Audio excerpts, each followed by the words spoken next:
Salve, galera! Paulada tá na área, bicho. Quero te perguntar um negócio extremamente interessante. Você tá ligado ao ciclo reprodutivo daquele protozoário causador do mal de Chagas? Você sabia, moçada, que esse protozoário ao longo do processo, ali do seu ciclo reprodutivo, ele tem basicamente 3 formas de corpo? Tripomastigota, epimastigota, amastigota. Se você quiser saber direitinho como é que rola essa história e entender um pouco mais sobre conceitos de parasitologia, não perca esse vídeo. Eu volto já já. Produção, roda a vinheta!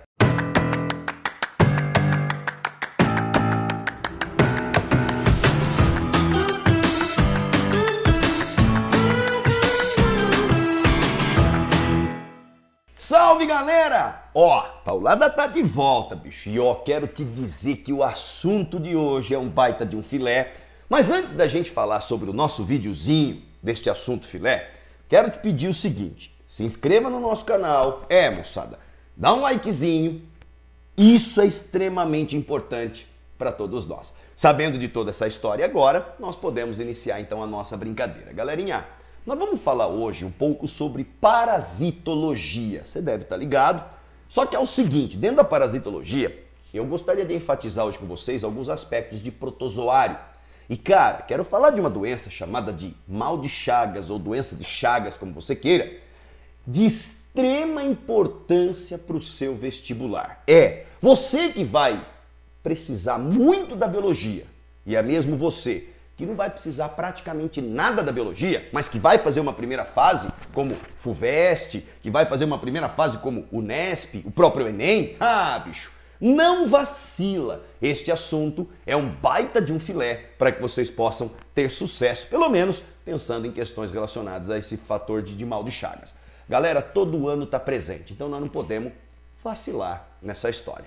Então vamos começar a nossa brincadeira? Então vamos lá. Eu vou passar para nossa tela. Eita, que beleza, moçada, que coisa mais linda, né? Olha lá, Galera, nós vamos falar sobre protozoários, claro, eu vou começar dando uma pincelada juntamente com vocês e também quero falar um pouquinho a respeito de uma doença, como eu disse, mal de Chagas, tá aparecendo aí para você na nossa tela inicial. Galerinha, é o seguinte, os protozoários, eles apresentam critérios de classificação para que nós possamos definir basicamente os 4 importantes filos dos protozoários. Mas antes de rapidamente citar o critério e citar quem são esses filos, eu queria que você entendesse que os protozoários, eles fazem parte de um reino chamado protista, compartilhado também por vários filos de algas, são unicelulares, os protozoários são unicelulares, podem formar colônias, são todos heterótrofos, ou seja, não capazes de sintetizar o próprio alimento, precisam obter esse alimento do meio externo. Pronto, esses são os protozoários que compartilham, como eu disse, com algas, o reino protista. Show de bola? Galera, então a nossa ênfase são esses lindos e maravilhosos protozoários. Quais são os critérios de classificação desses protozoários? Galera, o critério de classificação é presença ou ausência, olha lá, estou destacando para você, de estrutura locomotora. Se não tiver estrutura locomotora, se o protozoário, a célula não tiver, ele já é condicionado a ser classificado para um determinado filo, que antigamente era chamado de esporozoa e hoje nós chamaremos de apicomplexa. Já já eu falo melhor sobre isso. Galerinha, agora, se caso tiver estrutura locomotora, nós vamos ter que avaliar qual é o tipo. Se é pseudópodo, no caso das amebas, os prolongamentos, citoplasmáticos, protoplasmáticos, formando estes falsos pés, fantástico. Ou então, se são flagelos, ou se são cílios, então a história começa assim. O que significa Sarcodina ou Rhizópoda? É o primeiro filo que nós identificaremos relacionado aos protozoários. Galera, olha lá. Sarcodina significa carnuda. Bicho, a célula da ameba que foi observada pela primeira vez, o cara achou que ela era carnudona, saliente, fofinha, por isso sarcodina. E além disso, você tem um outro nome chamado de Rhizópoda. Paulado, o que significa rizos? Raiz, podos, pés. Galera, se você observar, cara, tem um mosquitinho aqui, que ele tá bem chato, então eu vou acabar com ele agora. Claro, agora nós vamos fazer um forfé aqui. Vamos lá, Galera, é o seguinte, o que significa Rhizópoda? Se você observar comigo, dá um zóio aqui, pá, né? Tô tentando desenhar para você uma ameba. Olha lá, ela está emitindo o pseudópodo, moçada. Olha que beleza, né? Ó, tá emitindo o seu magnífico e maravilhoso pseudópodo. O cara que observou isso aqui pela primeira vez, ele achou que isso parecia uma raiz. Ah, raízes! É, por isso, risópoda. Primeira condição, primeiro grupo. As amebas. Então, estrutura locomotora, pseudópodos. Fechou? Muito bem. Segundo grupo, chamamos de flagelata ou mastigófora. Foros é portador, mastigo é chicote. Ah, então são os protozoários portadores de chicote. Isso, flagelos. Galera, existe um monte de exemplo causador de doença. Dentre eles, o Trypanosoma cruzi, que nós vamos citar hoje. Além deles, o Leishmania brasiliensis. É, moçada, o Leishmania causador da leishmaniose. Puxa vida. Além deles, né, nós teremos alguns outros exemplos, claro, que são fatores que nós podemos discutir outros momentos. O Trichomonas vaginalis, o Giardia lamblia ou intestinalis, um monte de exemplos. Então, mastigófora, portador de flagelo. Terceiro grupo, moçada, são chamados de ciliófora, portadores de cílios. Existem, a grande maioria serão de vida livre, os paramécios da vida que vocês já ouviram falar, e além disso, existe um caso, ou um exemplo, melhor dizendo, denominado como Balantidium coli, causador de uma doença chamada balantidiose. Excelente, moçada, tá lindo de ver. E o último exemplo, antigamente chamado esporozoa, mas peraí, por que chamava esporozoa? Porque acreditava-se, moçada, que este grupo era o único capaz de produzir esporos dentro de cistos, como estruturas de resistência para reprodução.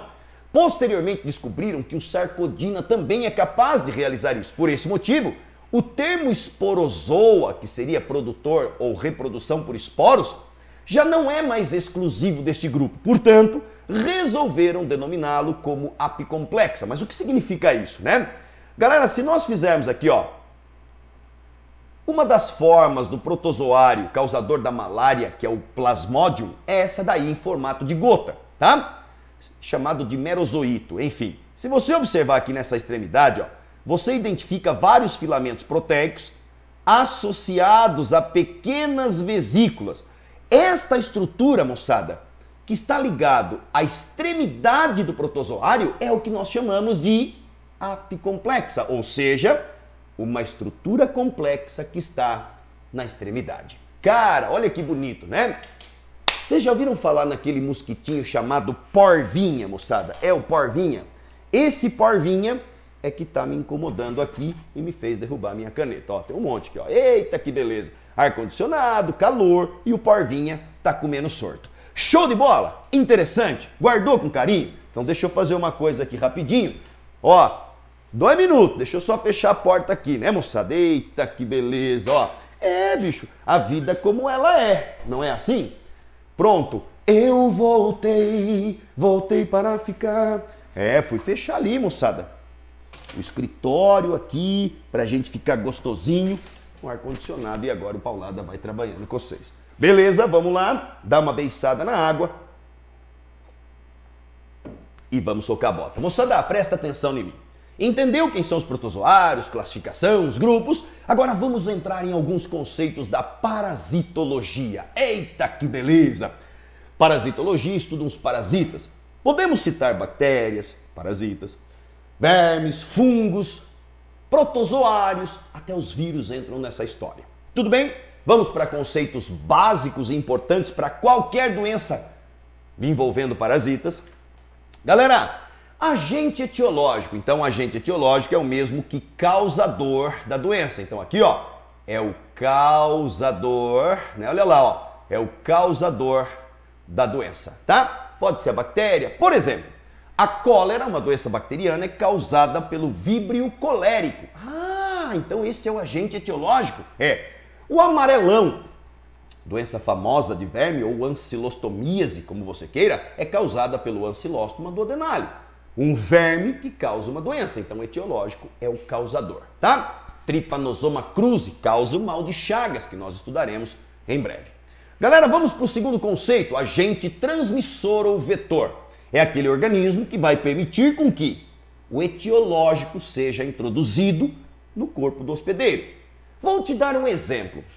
Já ouviu falar de uma doença chamada dengue, febre amarela, zika, chikungunya, existe um mosquito, o Aedes aegypti, que transmite o vírus, né, para estas pessoas humanas, causando estas doenças. Ah, que interessante! Um outro exemplo, já ouviu falar de uma doença chamada peste bubônica ou peste negra? Foi uma doença importante aí também em algum momento da história humana. Galera, existe uma pulga chamada Xenopsila cheopsis, uma pulguinha, que quando pica um roedor, um ratinho, um camundongo, se ele for portador de uma bactéria chamada Yersinia pestis, esta pulga transmite essa bactéria para o nosso organismo, quando for picar a gente e se alimentar do nosso sangue. Esta bactéria causa uma doença chamada peste bubônica ou peste negra. Importantíssima essa doença também, um dia falaremos dela por aqui. Beleza? Entendeu o que é agente vetor? Moçada, o que é um hospedeiro definitivo? Bom, definitivo, melhor. Primeiro, o que é o hospedeiro? O hospedeiro é o organismo que está sendo utilizado pelo parasita para que ele possa se reproduzir, sobreviver, enfim. Galera, agora existem basicamente dois tipos de hospedeiros. O definitivo, que aqui está destacado a vocês. O que significa um hospedeiro definitivo? É aquele em que o agente causador, ele vai se reproduzir de maneira sexy, sexuada. Ah, entendi! O etiológico se reproduz de maneira sexuada. Fantástico. Só que, galera, tem uma segunda condição importante. Qual? Às vezes, o fator sexo, sexuada, ou então assexuado, às vezes não dá para identificar plenamente no ciclo. Então, o que a gente considera? Os agentes etiológicos, eles apresentam uma forma madura, protozoário, vermes, enfim. Se essa forma madura do protozoário, por exemplo, ela foi produzida num determinado hospedeiro, este hospedeiro também será considerado como definitivo. Olha que legal essa informação. Show de bola? Bom, galerinha, o que é um hospedeiro intermediário? Bom, o hospedeiro intermediário é aquele em que o etiológico se reproduz de maneira assexuada, né? Olha lá. Ah, então agora o causador se reproduz de maneira assexuada? Isso. Paulada, posso considerar também o organismo em que a forma madura não foi formada? Pode ser uma segunda condição. Mas ó, para você vestibulando, veja o tipo de reprodução que está ocorrendo no hospedeiro. Se for sexuada, não titubeie, é definitivo. Se for assexuada, você também considera como sendo agora, no caso, intermediária. Show de bola? Legal? E ó, não sei se você percebeu, mas o Paulado esqueceu um I aqui, né? Ó, definitivo, né? Pronto, agora está corrigido, perdão por ter nascido. Galera, o que é uma doença monoxênica ou monogenética? É aquela que será portadora de apenas um tipo de hospedeiro, ou melhor, um único hospedeiro. Me dá um exemplo. A lombriga, por exemplo, ela pode ter como único hospedeiro no seu ciclo reprodutivo nós, seres humanos. Ou então, somente o porco. Portanto, um único hospedeiro dentro de um ciclo reprodutivo. Show de bola? Agora, o que é uma doença heteroxênica? Heteroxênica ou digenética? É aquela em que nós observaremos pelo menos dois tipos de hospedeiros diferentes. Paulada, me dá um exemplo? Claro que eu dou. Nós podemos utilizar como exemplo a nossa própria doença de Chagas. Vai ter um inseto e nós, os seres humanos. Além disso, podemos pensar num outro exemplo clássico aqui para vocês, a própria malária. No mosquito, existe uma parte do ciclo reprodutivo do protozoário, plasmódio, e em nós, seres humanos também. Bicho, poderia ficar aqui com vocês 1 milhão de minutos e horas citando exemplos de doenças heteroxênicas, monoxênicas, mas não é essa a ideia. É que você simplesmente, neste momento, entendam os conceitos. E o último que eu quero retratar, galera, o que é profilaxia, o método profilático? É o conjunto de procedimentos que nós realizaremos que permite com que ocorra uma diminuição ou uma não mais contaminação de seres humanos. Então, por exemplo, o fato de eu não permitir o acúmulo de água parada, isso inibe a produção de mosquitos transmissores de doenças. Portanto, a gente diminui o número de casos. Paulada, por exemplo, o fato de eu usar máscara aqui na minha casa, no meu escritório, que só eu frequento, claro que não estou com máscara por esse motivo, mas a máscara, ela faz o quê? É um método profilático na possibilidade de você transmitir gotículas de saliva contaminada ou então inspirar, engolir, portanto, essas gotículas contaminadas.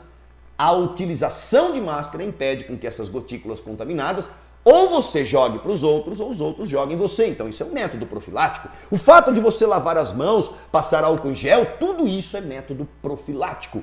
Paulada, que da hora. Pois é, moçada. Então aí estão completamente definidos todos os conceitos filés, show de bola, que você precisava saber. Ó, não titubeie com nenhum destes conceitos, porque com certeza eles estarão presentes nas suas provas. Beleza?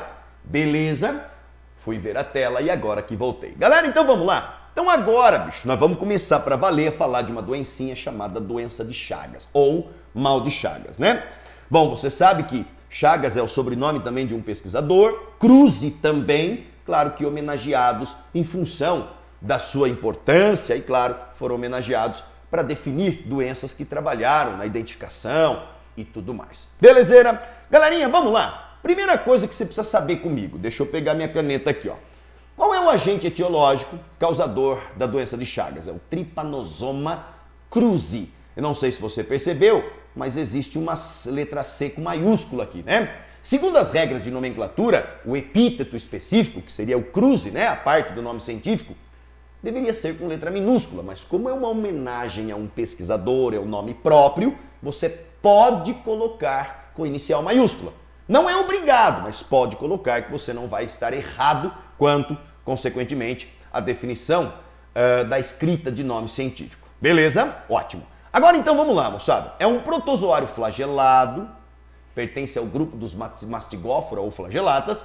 E aqui, ó, foi feito aqui um possível esfregaço de sangue, né? E a partir de então estamos observando a presença desses protozoários aqui, ó, no conteúdo sanguíneo. Isso aqui provavelmente devem ser hemácias, claro que devido ao corante, o tipo de avaliação ou observação, estão aí com cores diferentes. Mas aí estão todos os protozoários Trypanosoma cruzi. Fechou? Paulada, essa doença tem agente transmissor ou vetor? Claro que sim. É o famosíssimo popular bicho barbeiro ou chupança. Ah, bicho barbeiro ou chupança? É. As fêmeas acabam se alimentando de sangue, portanto são, sem dúvida alguma, hematófagos, são insetos hematófagos, e eles geralmente apresentam hábitos noturnos. Cuidado! O barbeiro não é um mosquito, ele é um inseto do grupo dos percevejos, mas ele não é um mosquito, tá? Ele é um inseto. Show de bola! Existem 3 tipos de barbeiros, claro que um deles é mais comum. O mais comum de todos é este fera que está aparecendo aí para vocês, que é o Triatoma infestans. Paulada, este, sem dúvida, é o mais urbano de todos. É, moçada, claro que você entende que a devastação dos ambientes naturais permitem com que esses animais comecem a migrar para os centros urbanos. Claro que, pensando, por exemplo, em regiões como o Nordeste, onde existem muitas casas de pau a pique, madeira, em barro, existem muitas fendas que acabam retendo uma certa umidade. Isso favorece o desenvolvimento e reprodução deste inseto e, portanto, mantém um contato mais próximo com aqueles seres humanos que ali vivem. Uma importante situação é começar a construir casa de alvenaria, né? Sabemos que a condição financeira pode não permitir isso, mas um dos grandes fatores é desmatamento e permitir condições para que eles possam sobreviver. Galera, um segundo tipo de agente transmissor do mal de Chagas é o Panstrongylus sp, é porque é qualquer espécie do gênero Panstrongylus que aí está sendo mostrado para vocês, né? Então, esse fera aqui, ele já até não é completamente urbano, mas está numa condição de transição e tem acesso, obviamente, a regiões periféricas de centros urbanos, mas ainda é um organismo que convive em condições selvagens, tá? E no caso do Rudinius, este já é um pouco mais urbano que o Panstrongilo, mas não chega a ser completamente urbano como o Triatoma. Galera, quando eu digo urbano, é que ele consegue viver em regiões como aldeias, pequenos vilarejos, que apresentam, portanto, casas de pau a pique que permitem com que eles possam utilizar essas paredes de barro e madeira como forma de reprodução. Então essa é a ideia. Tranquilão? Bom, sabendo dessa história agora, o que nós precisamos entender? Bicho, nós temos que entender a reprodução deste protozoário. O que eu vou te mostrar em primeira instância é para você que não vai precisar de biológicas, que você precisa disso aqui para uma primeira fase somente. E eu tenho certeza que você vai deitar o cabelo com o que eu vou te dizer. Porém, depois eu vou comentar de forma um pouco mais específica para você que vai para uma biológicas, vai prestar uma medicina, uma odonto, algo que seja mais concorrido e que você não pode vacilar.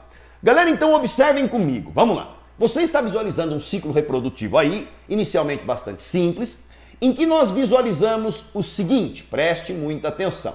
Primeiro eu quero que você entenda que os seres humanos não são os únicos reservatórios naturais deste protozoário.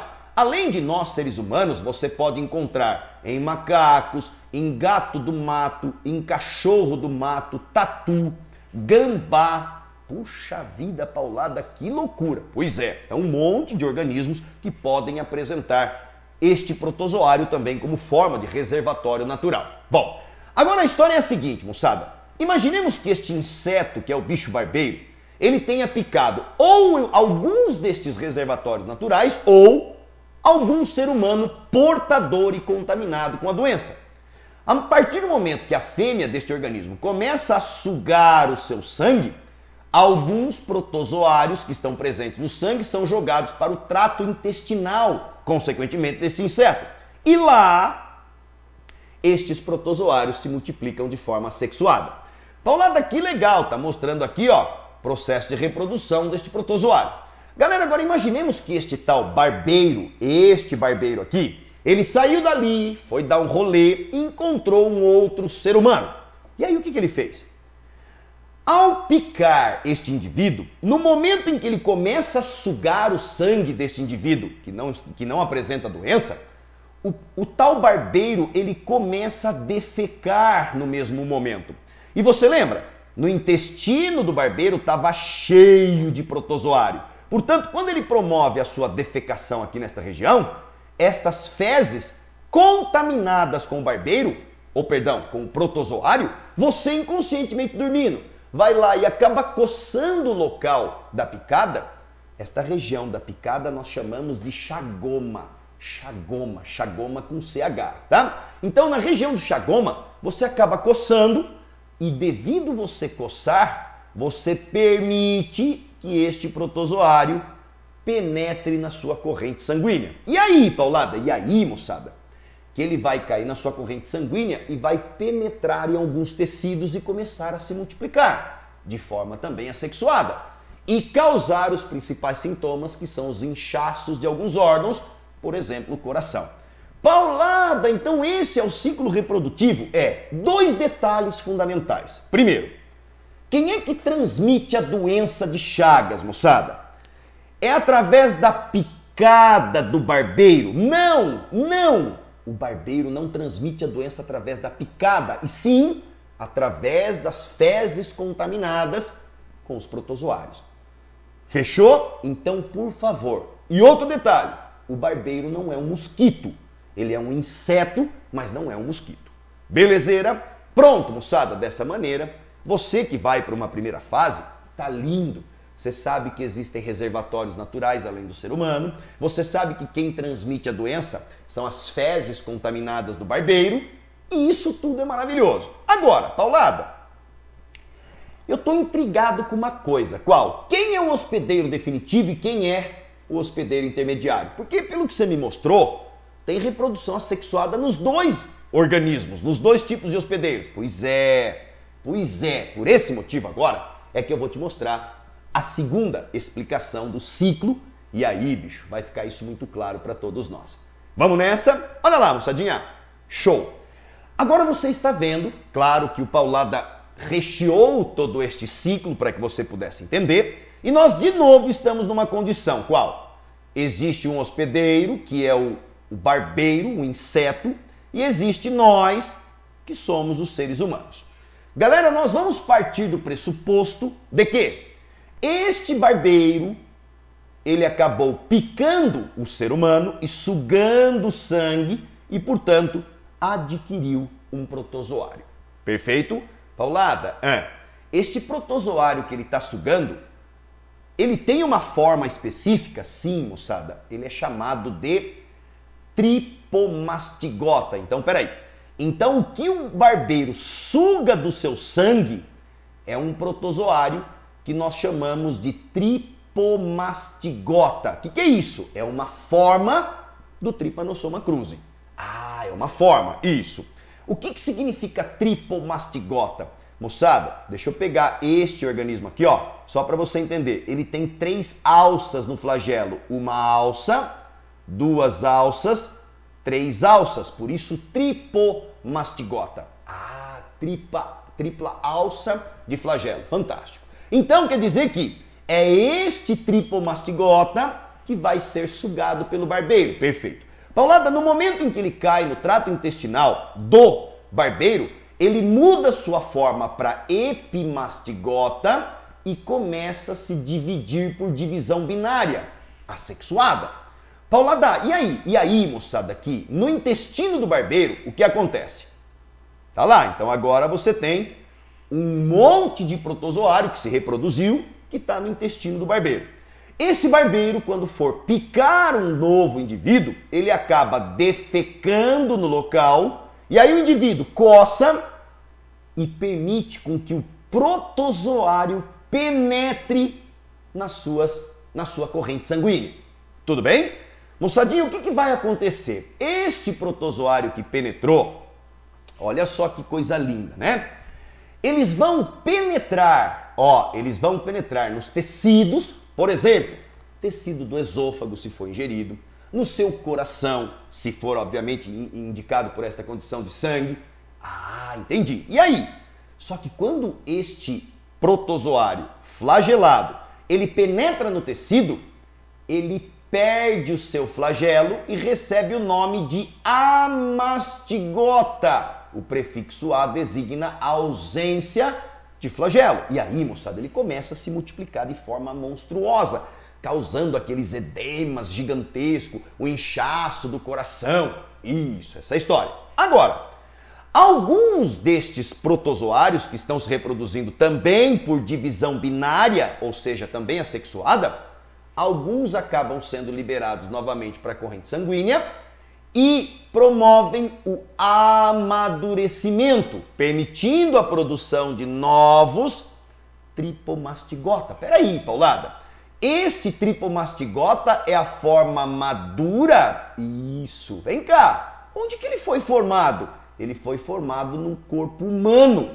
Por esse motivo, os seres humanos são os hospedeiros definitivos e os tais percevejos, insetos, barbeiro, são os hospedeiros intermediários. Ai, que lindo! A partir daí, o que acontece? Alguns desses tripomastigotas podem infectar outros tecidos, alguns podem ser sugados, caso essa pessoa seja picada pelo barbeiro. Galera, agora você entendeu por que o hospedeiro é definitivo, somos nós seres humanos? Olha aqui, para você entender a forma madura do protozoário, que é a tripomastigota, ela é produzida no organismo humano, né, moçada? Produzida no organismo humano. Dessa forma, nós definimos, então, claramente como é que funciona a história do ciclo reprodutivo do mal de Chagas. Legal? Galera, vamos finalizar essa história? Olha lá, quais são os sintomas? Primeiro, existe uma fase chamada de aguda. Primeira fase aguda que representa o quê? A invasão e a multiplicação desses parasitas nas células musculares lisas, nas células cardíacas e até mesmo no sistema nervoso. Nossa, que doideira! Então eles penetraram nos tecidos, perderam os flagelos e começaram a se multiplicar, gerando lesões e edemas, inchaços nestes tecidos. Galera, quando é que acaba a fase aguda? Quando o seu sistema imunológico, quando o seu sistema de defesa, os anticorpos, eles conseguirem destruir, eliminar todos os parasitas que estiverem na corrente sanguínea. Mas não esqueçam, existem vários que estão nos tecidos, né? Então eles não foram excluídos do corpo, não. Os que estavam no sangue foram eliminados pelo sistema imunológico, mas os que estão no tecido estão se multiplicando de forma intensa. Então este seria o fim da fase aguda. Agora, moçada, e a fase chamada de crônica? Moçada, essa fase é problemática. Ó, os protozoários que se mantiveram, que permaneceram no interiores das células infectadas, nos tecidos, começam a se multiplicar de forma monstruosa, gerando as dilatações cavitárias. Paulada, que dilatações são essas? Podemos chamar de cardiomegalia, que é o inchaço do coração. Podemos chamar que essa cardiomegalia, ela gera uma cardiopatia chagásica. O que é cardiopatia? Começa a diminuir frequência cardíaca, isso, cardiopatia. Então, a cardiomegalia, que seria a multiplicação dos protozoários do tecido cardíaco, gera um inchaço que permite uma diminuição na frequência cardíaca. Isso é problemático para o seu corpo, que tem a doença, é claro, né? Quem tiver, vai distribuir menos sangue, com menor intensidade, problema. Podemos identificar um megaesôfago. Paulada, é verdade que tem possibilidade de a gente adquirir essa doença bebendo alguns alimentos? Caldo de cana, açaí. Como assim? Os protozoários podem estar aí mergulhados. Se você tomar, eles podem penetrar via musculatura, por exemplo, de esôfago. E aí, bicho, o problema é seríssimo, né, moçada? Olha que doideira. Então, megaesôfago pode ter um inchaço violento do esôfago, ou então megacolo, que seria um edema exagerado das regiões de intestino grosso, por exemplo. Cara, e fica monstruosamente gigante. Galera, então isso seriam os sintomas básicos que estariam relacionados ao tal mal de Chagas. Básicos, porém muito problemáticos, né? Então, 2 fatores. Fase aguda, fase crônica é onde você observa de fato os sintomas dos edemas, dos inchaços e tudo mais. Legalzão? Galerinha, vamos para as profilaxias para a gente finalizar essa brincadeira de uma vez por todas? Olha lá.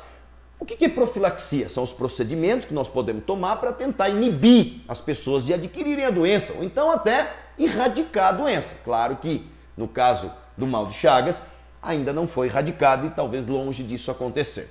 Galera, primeiro fator, nós precisamos controlar o vetor. De que maneira? Você pode impedir que ele chegue até você colocando telas em portas e janelas, como está aí no seu textinho que você está vendo, construção de casas de alvenaria, tijolo e cimento. Não tem mais local para ele reproduzir.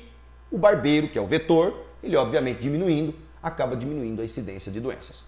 Tudo bem? Além disso, moçada, precisamos controlar os reservatórios naturais. Se tiver uma epidemia de gambás contaminados, morcegos, cães, de alguma forma a gente tem que monitorar isso para impedir que esses animais entrem em contato íntimo com a gente, né, moçada? E dessa forma, mantê-los isolados, mantê-los longe da gente, para que nós não tenhamos possibilidade de ter contato, obviamente, com estes animais, e o barbeiro tendo contato com esses animais podem transmitir para nós. Então, precisa tomar cuidado, esse monitoramento é importante. Fiscalização em bancos de sangue. Por que bancos de sangue? Galera, o protozoário não está no sangue. Se não tiver fiscalização adequada quanto ao sangue que será transfundido para a galera por aí, existe a possibilidade do protozoário ser lançado junto. Então, precisa ter uma fiscalização interessante para minimizar esse tipo de transmissão ou de contaminação. Outro detalhe importante. Você lembra que eu falei para você que se você tomar cana de açúcar, ou melhor, se você tomar garapa feita de cana de açúcar ou comer açaí, é possível. Galera, eu vou te contar essa história bem rapidinho. Lá no Rio Grande do Sul, tiveram casos desse tal ingestão da garapa, que é o caldo de cana, porque o cara guardava as canas descascadas dentro de galpões de madeira e telha brasilite, então lá era quente e úmido. Os barbeiros utilizavam entre as canas para se reproduzir e a partir de então defecavam nas canas e contaminavam, portanto, com fezes e protozoário. O cara ia lá, moía a cana e dava tudo isso para a galera beber, moçada. Estava ingerindo um caminhão de protozoário.